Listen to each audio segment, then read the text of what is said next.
তখন থেকে প্রতীক বন্ধু এখানে একা বসে আছে। আরে ব্যাংক বন্ধু, আরে দেখো না, আমার অনেক চিন্তায় আমি এখানে বসে আছি। কি করব জানি না। আমার বাড়িতে একটা বিয়ে, কিন্তু আমার কাপড় গয়না কিনতে হবে, অথচ কাছে একটা কানাকড়ি নেই। কি করব বুঝে উঠতে পারছি না। এই মুহূর্তে আমি কি করি বলো তো? বুঝলাম, তুমি খুবই বিপদের মধ্যে আছো।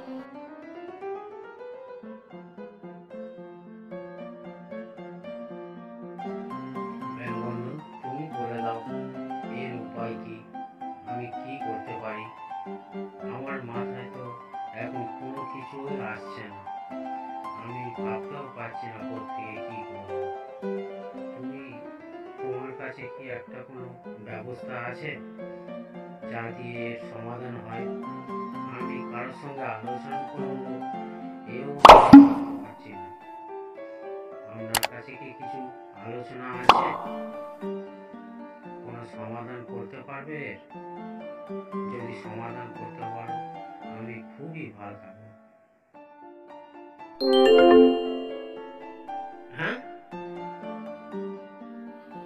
আশ্চর্য হওয়ার কিছু নেই প্রতীক বন্ধু, এটা আমার তরফ থেকে দিলাম।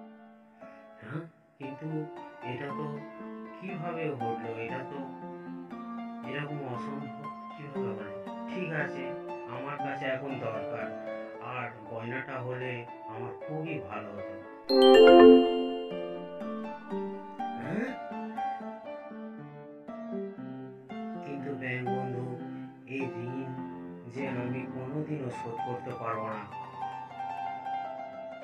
তোমার কোনো চিন্তা নেই প্রতীক বন্ধু, কোনো অসুবিধা নেই। তুমি কিছু মনে করো না এতে, এটা আমার তরফ থেকে দিলাম, আমার একটা বন্ধুর উপহার হিসেবে।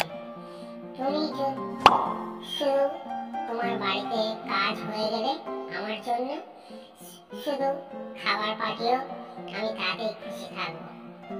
আর কোনোদিন কারোর অবহেলা করো না, উপেক্ষা করো না। তুমিও যদি কেউ বিপদে পড়ে তাকে সাহায্য করো। আর মনে রাখবে, তুমি যদি কোনোদিন কোনো দরকারে বা বিপদে পড়ো, আমাকে এই জায়গায় এসে 3বার ব্যাংক বন্ধু বলে ডাকবে। আমি এসে তোমার উপকার করব, কোনো ভাব